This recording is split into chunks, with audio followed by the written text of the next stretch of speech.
I grew up in the 60s. My mom was pretty much a stay-at-home mom. My dad worked quite a few jobs actually. And there was a couple times when I was growing up that my mom had to go into the hospital. And so dad had to fill in.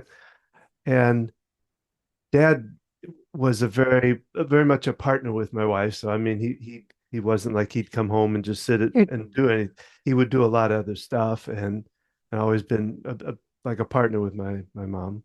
But when it came to cooking, it was not his best feature. And the stuff he would make at night for eating wasn't that great. Of course, they had to put up with my eating later on in life, which was not that good either. So we kind of paired off in that. But there was this one time I can remember getting ready for school, and I was just thinking about it. I don't remember if he took off work or what, but mom was in the hospital, so he had to get us ready for school, and he was making us peanut butter jelly sandwiches. you have any idea how old you were? Oh, I was pretty young. I was probably Elementary school.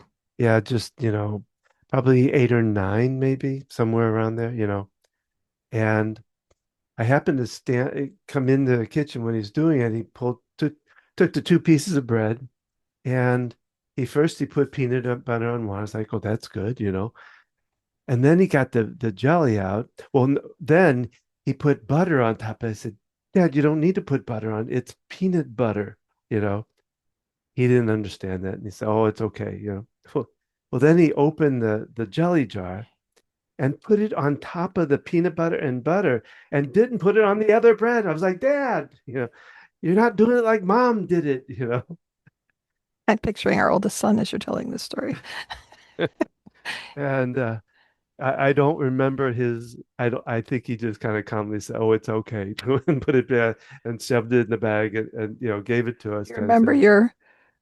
I just you've brought this up so many times. Like I know it's a core thing that's irritated you. Like, do you remember like he just said it was okay, and in your mind you were like, Well, it wasn't like mom, and everything. Mom did good cooking and all that kind of stuff, and so it it was, just wasn't like you mom. So didn't do it I right, don't think it, Dad. I think it was because there was a lot of things he didn't do right compared to what mom did, and A lot of pressure on him to. yeah, yeah, and he was a really good guy and a good father and all that. It was no, he didn't leave us at high and dry and didn't go off and drink a beer and sit in front of the TV all day or something. But no, I just remember that, and I don't know. I don't Peanut think I butter, got. butter, and jelly all in one piece of bread. Yeah, no, it's just not how you do it, Dad. Ah, well, Well, hello, I'm Don. and this is Gina with Focused Healthy Family. This is podcast number 226. Today we're talking about caregiving and men caregivers, the silent emotional crisis.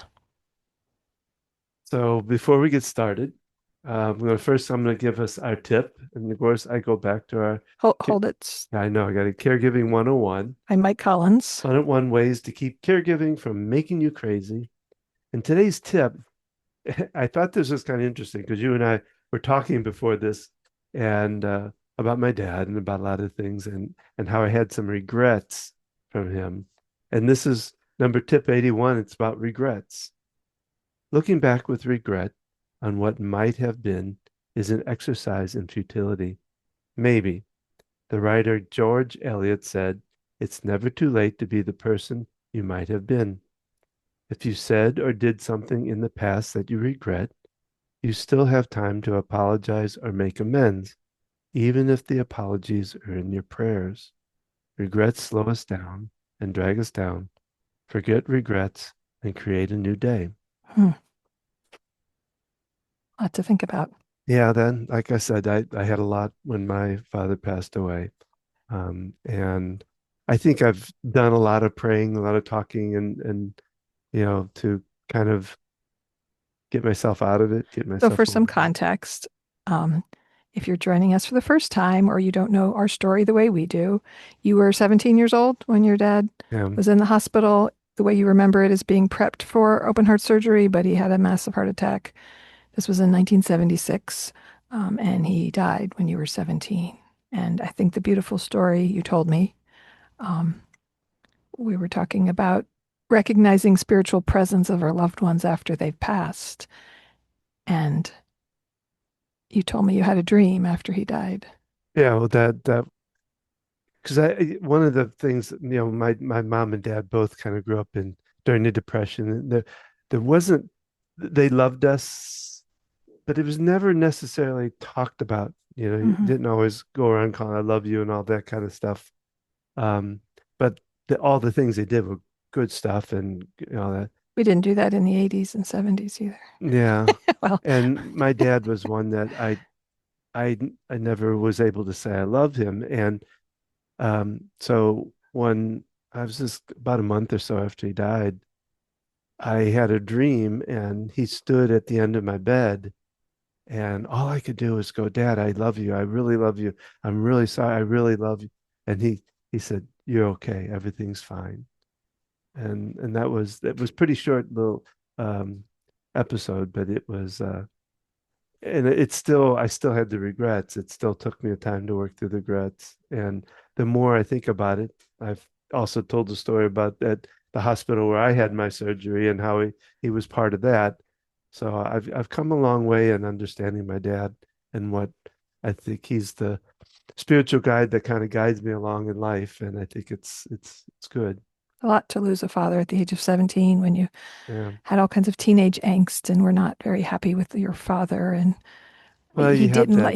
he didn't like that you let your hair grow. This was the Yeah. Oh, 70s yeah. We used to have to we'd split it down the middle and had it I would had it down to about here, I think, if I remember right. And because he used to he cut your hair with a like you cut your hair now, which is really ironic. Um, just trim it real short with a yeah, what do you call that clipper? Clipper, yeah. Um, And and he just you went to a hairdresser to get your hair yeah. done. And he's like, I want to say he said something like, "Oh, that's kind of sissy looking." And yeah.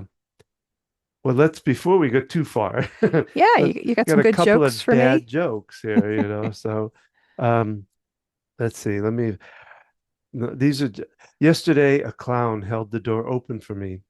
I thought it was a nice gesture.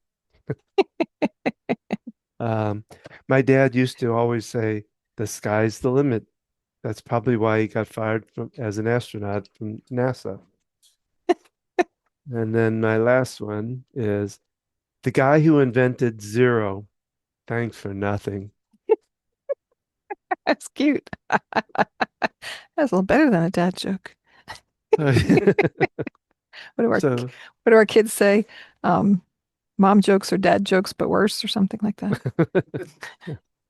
well, today we're talking about men becoming caregivers, and what the story I told was when dad had to be caregiver for us when mom was away. But Hmm. um, just I did a little bit of research on it, and I just want to go over these, and then we'll kind of open it up. But the things that men don't do when it comes to caregiving, they don't identify themselves as caregivers. We like to help people, but we don't want to call ourselves that. They feel pressure to stay young, Stay strong, stay strong. Well, young's good too, but I don't young, strong. know. Avoid emotional conversations. Focus on fixing instead of feeling. That's a big parent thing itself. That's a big husband wife thing. Yeah, yeah. Listen to my feelings. Don't fix it. Carrying stress internally and experiencing burnout without recognizing it. That's And some of those things, carry over with women caregivers as well. yeah, I'd like to avoid stereotypes because there's all kinds of people. yeah, yeah. Um, but yeah, it's looked at, because the other side of this coin is when men are caregivers, it's like, oh, it's so wonderful that you're doing that. And when Yeah, women are doing yeah. it, it's just like what you're supposed to do. Yeah. Well, I had that. I mean, I had some of the nurses with your dad that jumped in and said that, so wonderful you're doing. How are you, I'm just doing what needs to be done, and They probably, yeah, said that to you far more than me. It was yeah. just, this is the really good daughter that helps her father out. Well, I think a lot of it goes back to like back in the 60s and so men were supposed to be out working and build, giving profiting the company, the family, Bringing home the bring home bacon, the bacon. There you go. And being the breadwinner. so it's changing, but it's kind of a slow change getting to where men are more involved with stuff more. Well, our society, we still have an elected woman president, still has this underlying um, prejudice, and there's a term for it, but that those stereotypical roles that, we see men and women different. If women portray assertive traits, that someone in a high power leadership position, then they're a B word and they're, versus a man in that same position, like those are valued. And we have different expectations. We just politicians, maybe in general, they're far more judged on their clothing than men are. There's a lot of sexism. So, that still lingers in our society. I tend to be, I mean, my dad was very traditional, and yet I felt like my mom had the last say. That was the same. My dad um, was the same thing. I consider them kind of partners in this. in fact, I never even realized just some of the slight, sexism and things, because it just felt like part of culture. And I always felt like my parents were a little different than others, which I imagine you felt because your father, even though he was working all those jobs from what you've described to me, made more of an effort and more involved. Oh yeah, And then kind of your typical a couple from, they got married in the my mom 40s. Your parents got married in the or 40s, yeah, I was like probably 5 or 44, 46. Well, it was 40. after the war, Yeah, so probably 46 six, probably. which is, yeah, equivalent to when my grandparents, But yeah, dad I always felt like they were partners in this, that in fact, mom did most of the checkbook stuff, but they still partnered in it. My dad would go out to look at a car and he'd go at the end, he said, "Look, I have to show my wife a week. She has to be this in decision with this."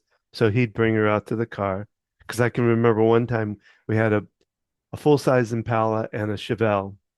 And my mom was like, "Oh, I like the big car." And my dad was going for the little one. But so he so bought the big, yeah, the we did. Impala versus the Chevelle. Yeah, it wasn't like, you know, I think you told me your dad did a lot of he would go out and buy the car. Did your mom have much say in that? I'm trying to remember. I have a memory of one of the cars, my mom saying, I want to be the one to pick the car because I don't know if it was my dad bought a car and then he bought a new car and my mom got the old car, or something to that effect. But I have a memory in the probably mid late 80s, maybe I was even in college at that point, would be early 90s, of her wanting to pick out a car. And that was a big deal. So, yeah, I'm sure my mom had a say in cars and colors and things like that Yeah, because yeah. very outspoken. Um, and Well, I so mean, those are some simple things, but even other decisions as far as taking care of kids, like you talk about when your mom wasn't there and your dad had to make the sandwiches. I mean, I had a similar experience in the early 80s. My dad was laid off and he was a mechanical engineer working in power plants, and he got laid off like 2 or 3 times. We moved.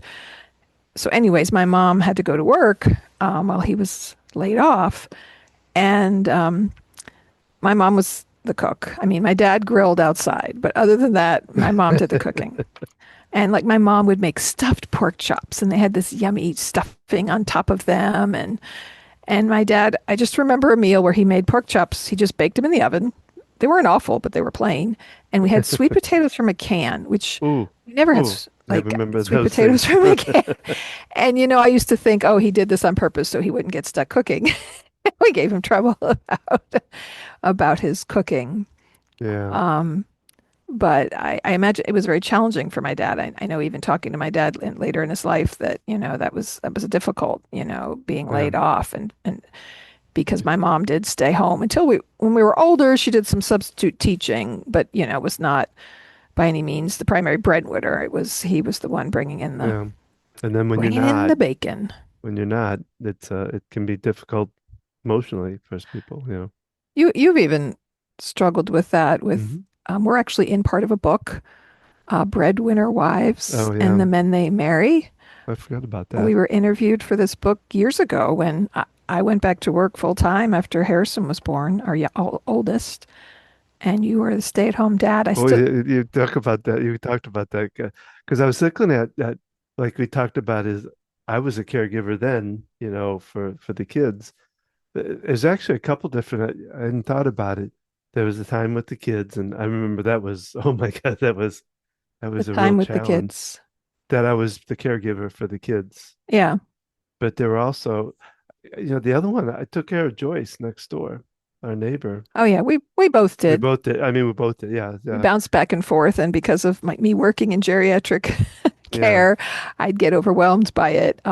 yeah, And you'd step in. Well, she also looked to a man to help solve things. yeah, yeah, She had been abused. She was in an abusive relationship with her husband, and but she kind of looked to the man for solving things and fixing things. She called me when her blood pressure was out of whack, and I'm like, call 911. For one, I'm not even a nurse. I can check it for you and tell you what it is, but yeah. um, so yeah, I think about the other funny story. You joined. So this Harrison was born in '97. So I get back to work after a 3 month maternity leave. I was working reduced hours, but still full time hours. You were growing a business. You had no income yet. And you joined an online group, maybe that was stay at home dads. Oh yeah, yeah, And was it online? Do you remember? yeah. Well, it was. Yeah, it Did was. you have any in person meetups? Because I mean, I've met a couple different dad this is groups, but late no, 90s, that. early 2000. I Yeah, just remember there was drama. Someone slept with someone else's yeah, wife, yeah. and It there was. was It just. I think I got out of the that because it real was house like, husbands of what North the hell? Carolina. Yeah, Yeah. it's like we could You did. do a whole show on that one. I think just by itself, you know. Yeah, it was just kind of funny to you. Then you took him to the library for story time and you met some other moms and joined a play group. Yeah, yeah. And you weren't the only dad. No, there were There a couple, was and it, there was another one that was a pilot. And so when he wasn't flying, he'd be there. yeah. But you were kind of the dad with these other women, and most of them are kind of a little bit older, like had kids more like in their 30s. Because I remember when I first met them, they didn't know I was so much younger than you. But And then, like you said, as I went through those times, it was always like, oh, you're like you said, you didn't get it, but I got it, you know, oh, that's so wonderful of you doing that, you know. It's like you know, it was they didn't reap that on you for being the stay-at-home mom, and you did it, you know, you would do it sometime in, you know, when you were off and things like that. They never, I got the reverse. We'd go down to visit my parents. They lived on Lake Murray, and my dad would always say to us, give your mom a break. And because I worked full time, we went down to the lake. I wanted to spend time with my son. So I just laughed at it. I mean, he was trying to be helpful and he was yeah, great grandpa, especially in his younger years when he was able to get down on the floor and play with the kids and things. uh, But I just remember being like, no, Dad, I want to spend time with him. He was of the mindset of, because my mom was the one that pretty much raised us. I mean, for a while, he had a travel job. Um, he was there for different things, but there were times when he couldn't be there for things when he was traveling. Um, well, and then the other time was taking care of your dad. I was a mm. caregiver then. And you know, they talk about it here that one of the things, you know, men don't think about the fact that there's times when you have to like wipe somebody's butt, you know, and you do it all the time with your job. And I think It women was do, weird the first time that I helped my father, right? As an yeah, occupational yeah. therapist working in adult rehab and senior care, helping people in the bathroom, OT stands for on the toilet. That's just part of my job. On the toilet. I like that. Yes. And I have a BS in OT. Um, and so I'm used to that, and from being a parent.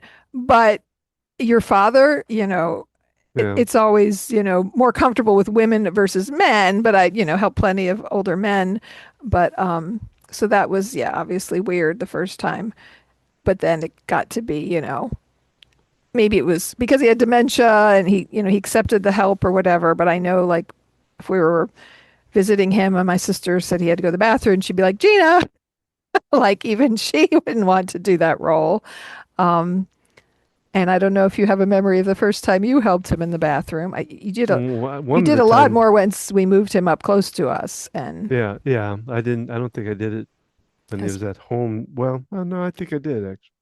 But I remember one time just hurting him because I just you trying to wiped wipe too hard. him. Yeah, and he was very kind about it, He's but like, he's like, that really hurts, stop it, kind of thing. And I was like, oh, sorry, just and and he never refused me or said anything no. bad about it. He was very kind with what he did. But And I mean, you talked about you felt like he was a bit of a father figure to you because you didn't have your dad. I never had a father-in-law. yeah, He came when we bought, well, our first house we bought together and did trim work for us, did things around the house, helped us out. I know helped showed you with laying up drywall and oh, yeah, I remember it because at the house we decided to tear up the kitchen, and I had to tear all the. oh, We couldn't get the. We tried to get the wallpaper off, but it wouldn't come off. the Cumberland house. It was paneling. It was built in '69. They had put paneling everywhere, but the people had somebody who had lived there before us had put wallpaper on the paneling, but they hadn't primed it. And we were going to just remove the wallpaper and paint the paneling. Well, But there was no so removing the I wallpaper. removed So we decided, all that.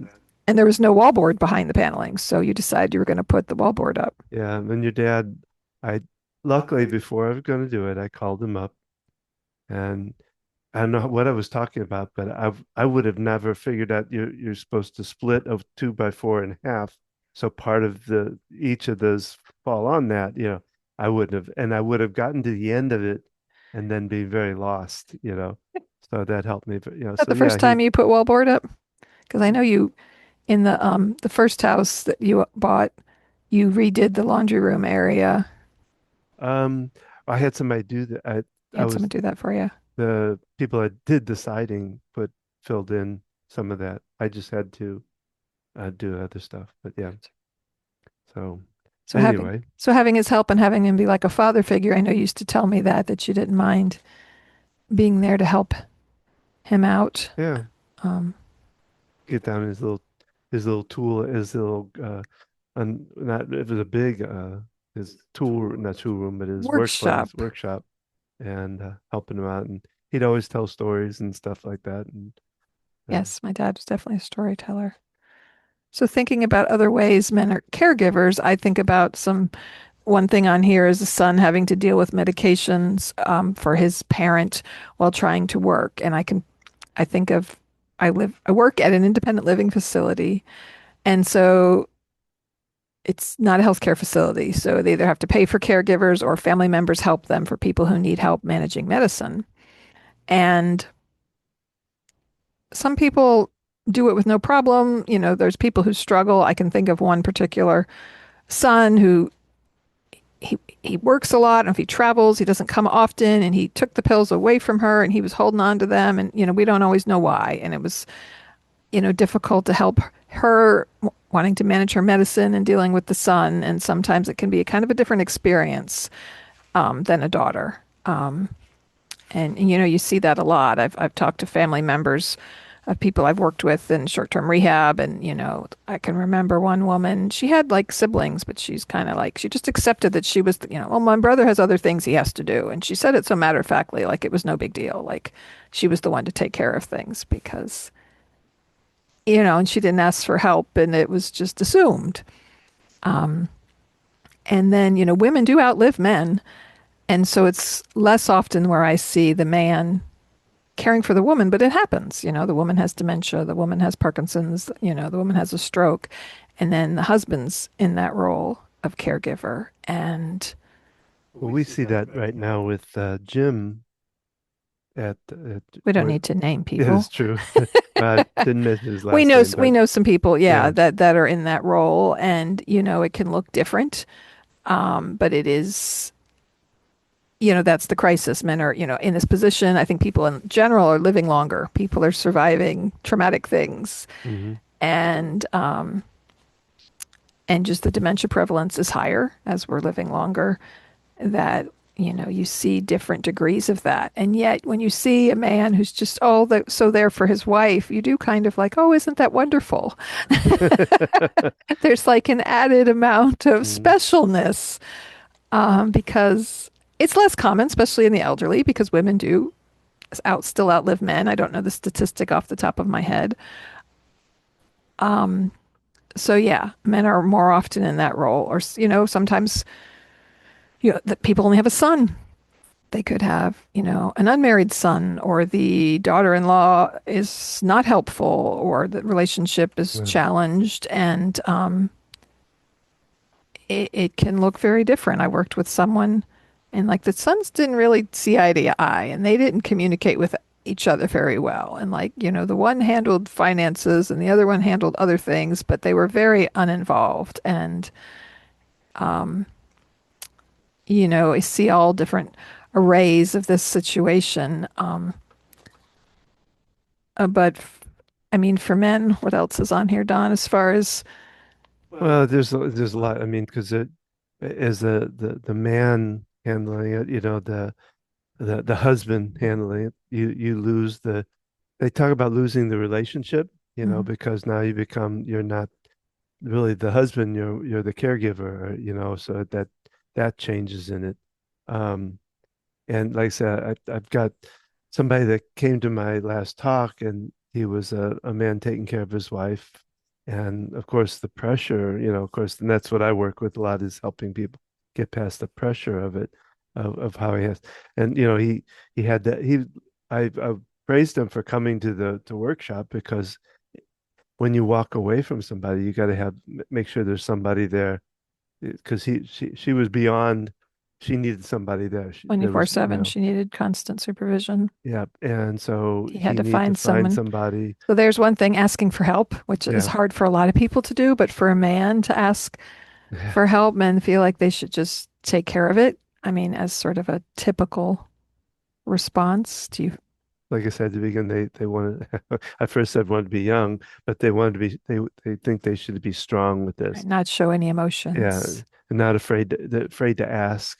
Uh, you know, and that's got it. That has to change. And I think some people run into it later in their caregiving time that they have to be able to still ask. Well, and it's how we're raised.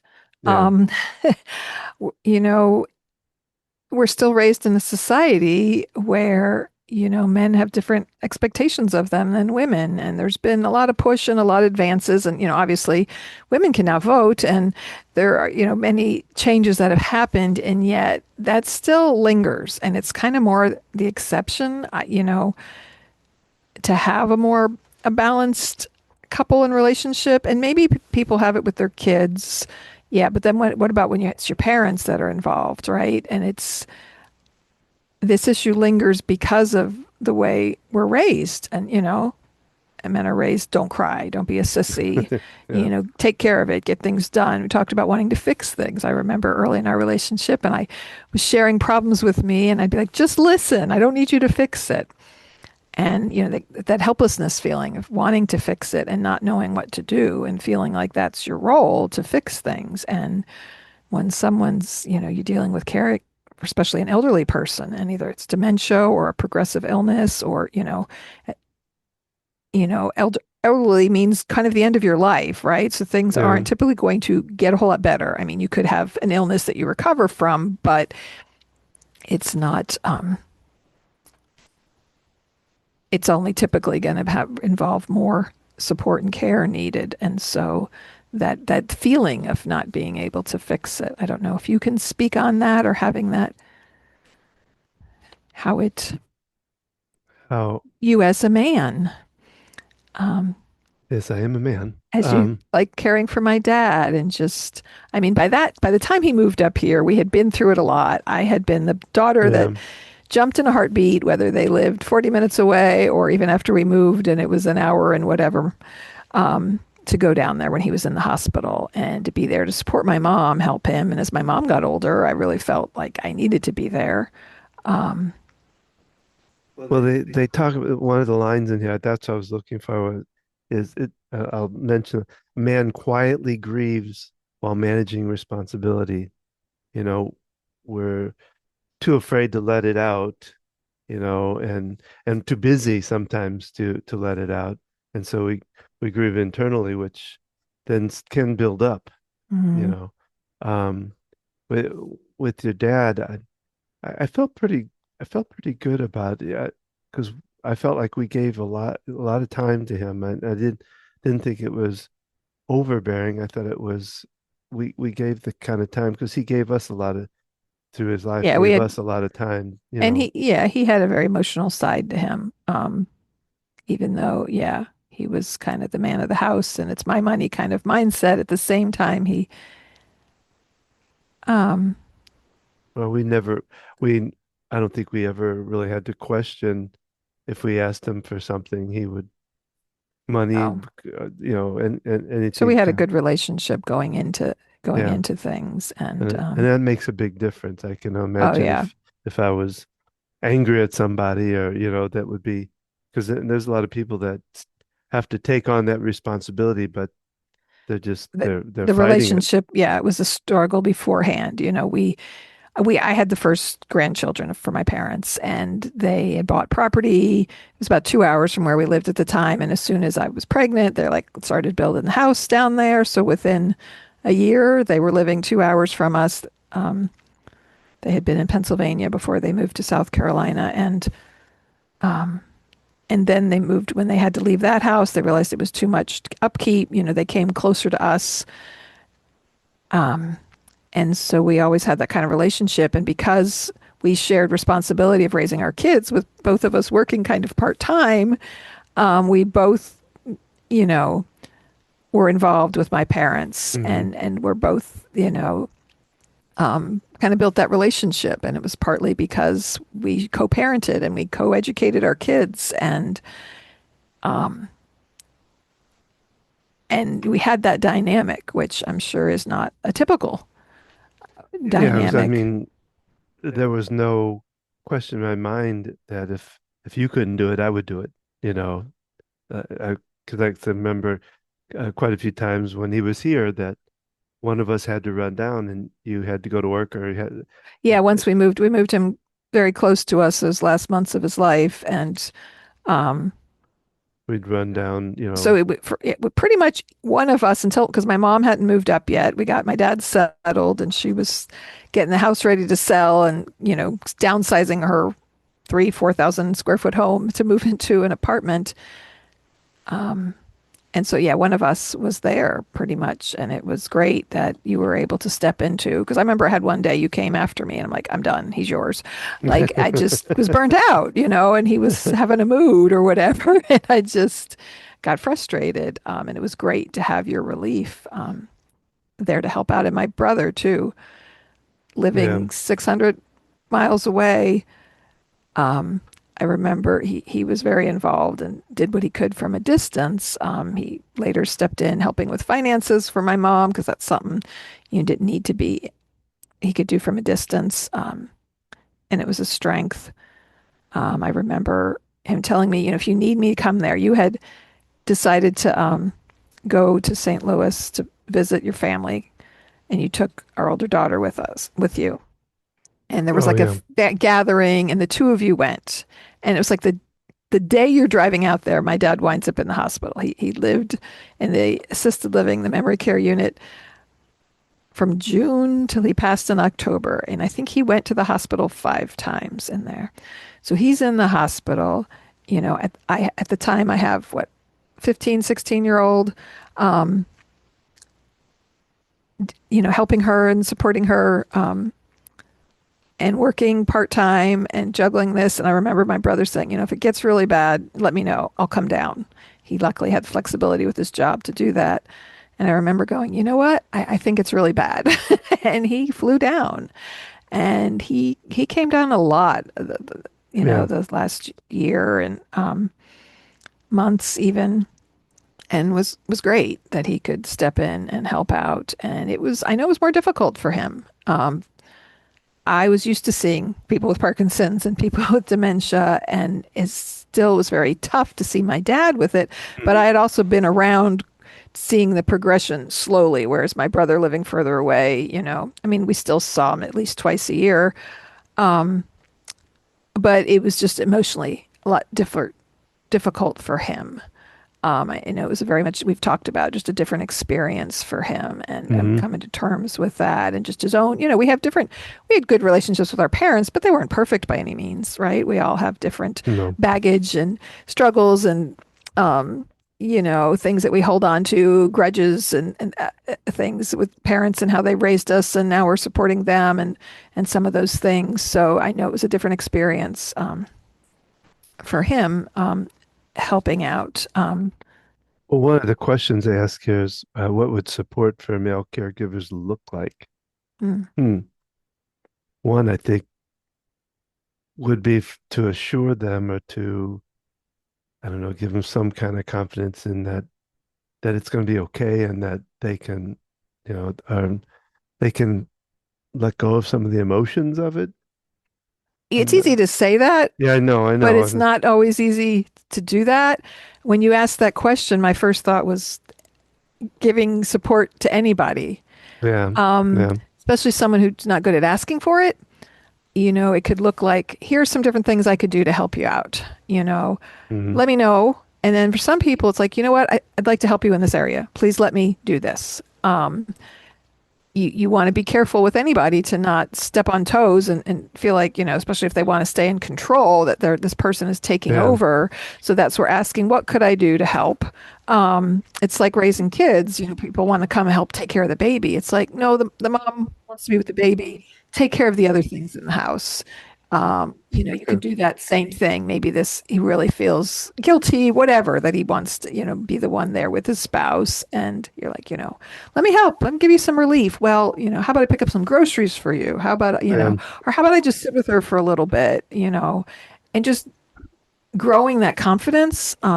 Because sometimes you just have to do to let them see you're supportive, like show up at the same time or once a week. And Hmm. even if they don't leave, then maybe they feel confident that you can leave. Because sometimes having that touchy feely conversation might feel awkward to them. I'm fine. I'll take care of it. Yeah, no.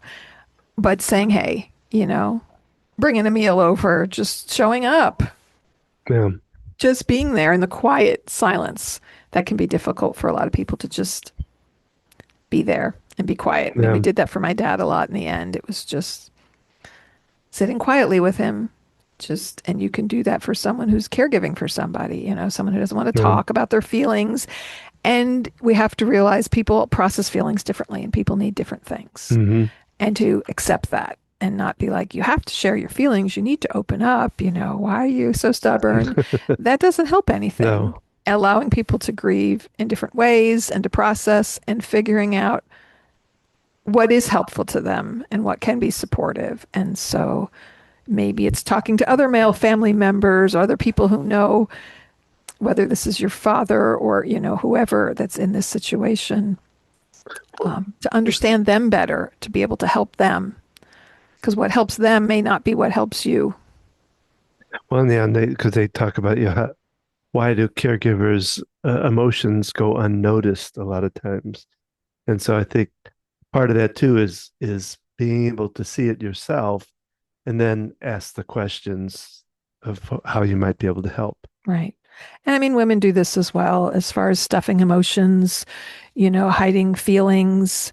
Um, Well, caregivers too, if you think about those at work, they have to stuff them down sometimes because they're having to do multiple, you know, well, as a professional, when it's not your family member, yeah, like people say things that hurt my feelings, and or if I say things offensive, and I have to let it go. I'm in a role of being a therapist for someone, and especially working in a building where people live and where our therapy company works out of the building. So we built more of a relationship with these people that live there, because then they go off therapy, but we still have interactions with them.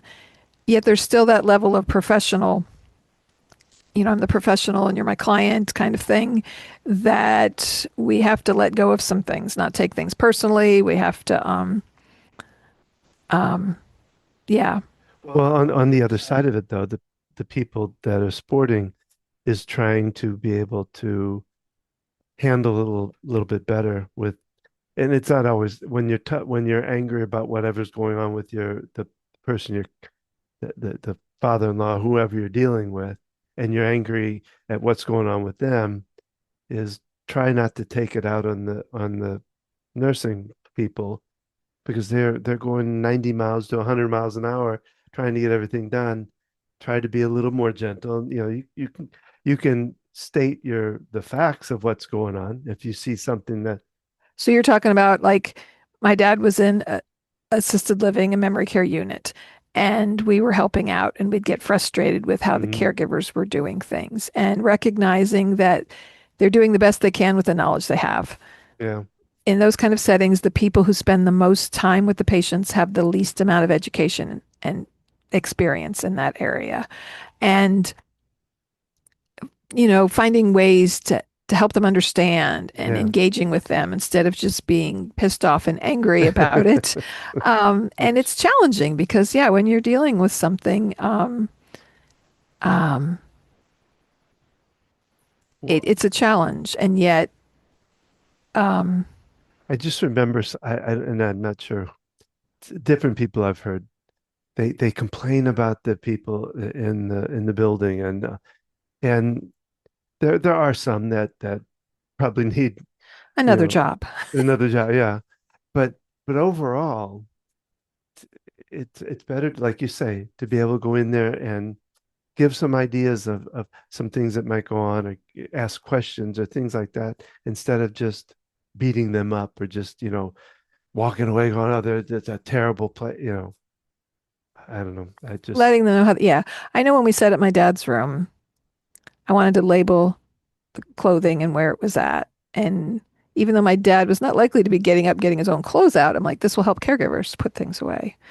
And like we had music for him at night, and I had to, tell them to put signs up about him playing the music. And I remember somewhere he was, I put a sign up, and the people that work there did not realize that the sign was intended for them. So sometimes talking to them about, if he's yeah anxious, this is what you can do. You can put this music, or just every night, can you put the music on? And that's when we had private caregivers. It was a little more helpful, versus when you live in a facility. And yeah the ratio where my dad was pretty nice, but you often have, one caregiver has to take care of 8, 10, 15 people. And so the time they have is limited. But, incorporating a routine, you come and you help them get ready for bed, just adding, this little thing, and having signs as reminders can be helpful. I remember my dad went one of the trips to the hospital. He went to short-term rehab for a little bit. And I went in there and I put up a sign with all this stuff about Parkinson's, and I got told this is a violation of his privacy, and we can't have all this up here. And I'm aware, someone who works in that setting, that there are, but I'm like, I knew as a professional I couldn't reveal this private health information, but I'm like, I'm the family member.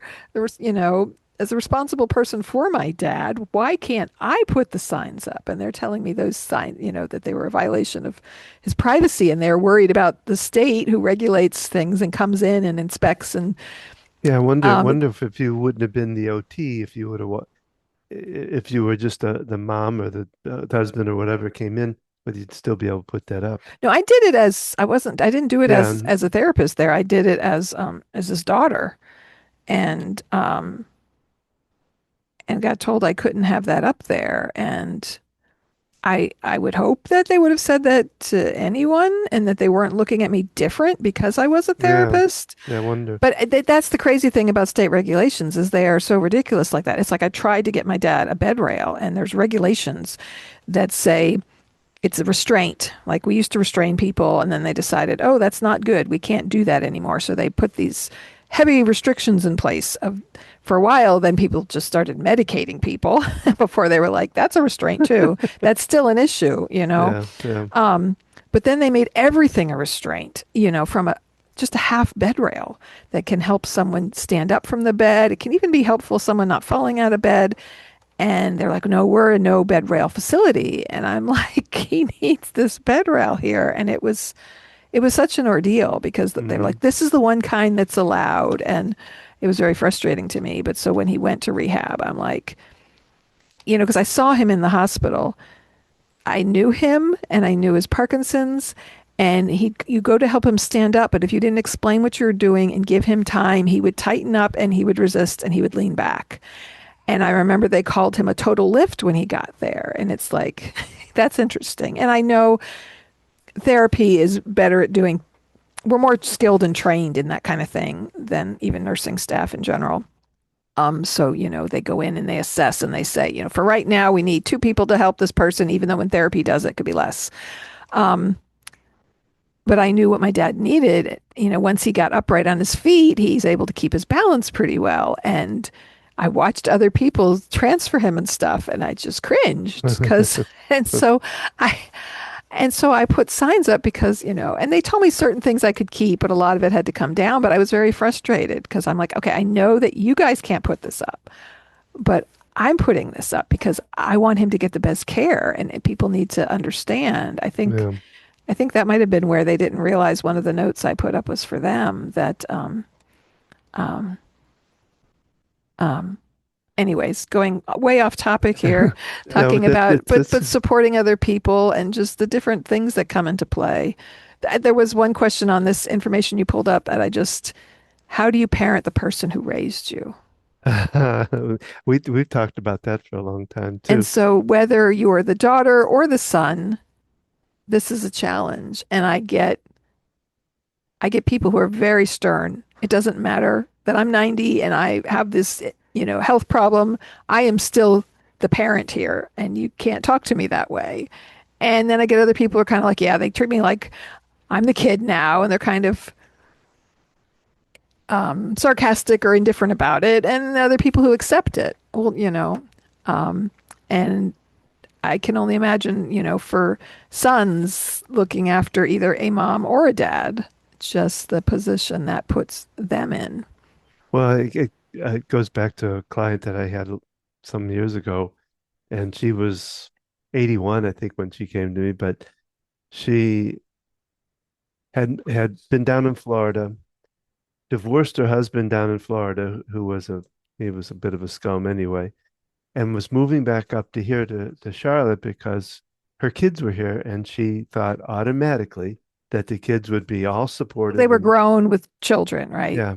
And But as we talked over it, she was a very much, I call it kind of a military kind of wife, and that where she was very stern, didn't allow him to do anything. Everything was very controlled. And now she's expecting these children to just go, "Oh yeah, come on in, mom," and it took a lot to work with her to get her to, you know, because a lot, some of the things that she would say to them was just, you know, and she didn't and realize the full impact it had on yeah, them and that they held on to that and they didn't want to just, reconnect with mom now that yeah, she's retired and has time for us. And yeah. So we've got to work on that. We got her into a better place with her kids, where she would work with them and didn't cuss them out and things like that, which it took a lot of work on her yeah, part to, yeah. um, So just want to touch on different caregiving styles between men and women. So just to kind of, and again, this could apply to different people, right? Women could have these styles, but women may lead toward emotional caregiving, may more focus on task-oriented caregiving, and that can go either way. There are women out there who are much better at task-oriented things. Um, Men often organize systems, schedules, finances, doing logistics. Women may notice the emotional details first. And, talking about neither is right. It's just different ways of handling mhm. it. Um, Male caregivers could get misunderstood. You could see the way they're doing it and saying, why, you should open up. You should talk about your feelings, telling them you need to be more like a woman, you need to handle this different versus finding their strengths and supporting someone. Um, Talking about burnout, and this happens either way, ignoring their own health stop exercising, eat poorly, losing friendships. And I imagine it can be a little more silent for men, especially someone kind of in that traditional male role, doesn't want to share and talk about their feelings. So it's even more isolating if you're in that position and caring for someone, and you just feel like you need to do this and take care of this. Um, Well, I see it a lot in the practice I work with. I get these anywhere from 60 to 80 years old people that have gone through that with their, and it's finally showing up physically because they've hold a lot of times holding their emotions in, and they say it ends up being a physical issue that they're and it having to fight. does. I mean, it manifests. I give you trouble, Don. Don's of German descent, pretty much all German descent, right? And I'm mostly of Italian descent. And there's a lot of heart disease in Don's family. And I talk about that they stuff it Yeah. in, and the stoic Germans, and they don't share their feelings. And Italians, at least in my family, are very expressive, and we're spilling our emotions out all over the place. But interestingly, there's really not much heart disease. Yeah. In fact, well, my one uncle, but that was my dad's side, that's only half Italian, that had a heart attack. But that's stuffing that feelings, right? And Yeah. I mean, we can all do it in different ways, but if it doesn't go out, it stays in. And Hmm. I mean, we could talk a whole lot about that. It'd be fun to have someone on to discuss that further. But just when we store things inside, it does create dis-ease in our body. And it's like tapping. I remember probably Jan talking about, if you see something stressful and what's the first thing you do? You kind of put your hand on your heart and you're just like, oh my, right? And that's a Yeah. tapping point right there, or you do this with your head, tapping points. And so they're kind of normal reactions to things. And so just kind of managing that stress, I mean, because it it is goes. so important. We don't realize. And as you're caring for, whether it's your spouse or whatever, it's usually gradual and slowly, or it could be suddenly, and you just have to jump in and do things, and you don't realize, what's happening. You don't realize you're getting burnt out. You don't realize, oh, I'm not exercising anymore. You think, oh, it's just for right now, and It drags on sometimes. right. Yeah. Well, I think we've covered quite a bit of information in this topic. Um, we thank you for joining us today. There it is. Thank you for joining us today on our Focused Healthy Family podcast. If today's conversation sparked an interest in you, please let us know if there's further information you'd like us to dig into. We're always reaching out, finding people to interview and discuss different areas of topics and conversation. Please also take note to like, subscribe, and share this podcast with someone who might be of interest to you. Feel free to look back on the many different areas of podcasts that today we talked about a lot of things that we've discussed in other podcasts, and you can search that within our podcast. If stress, panic, overwhelm are part of your daily routine, are you a caregiver, man or woman, having to care for whether it's children, spouse, parents, anybody? You're going to want to look at Don's EFT Discovery Series. EFT tapping can be described as weird, but when people get involved in doing it, they're like, wow, this really works. So learn more about what EFT can do for you and supporting yourself and caring for others. For wellness tips, caregiving resources, and more episodes, visit focusedhealthyfamily.com or focusedhealthyfamilypodcast.com. You can connect with us on social media. We're on Facebook, Focused Healthy Family. Instagram is Focused Healthy Family 1. And again, you can listen to these podcasts wherever you listen to podcasts, but you can also listen and or watch YouTube at Focused Healthy Family. New episodes are aired every Thursday. We air these weekly. We've been doing this for, I think, over 3 years.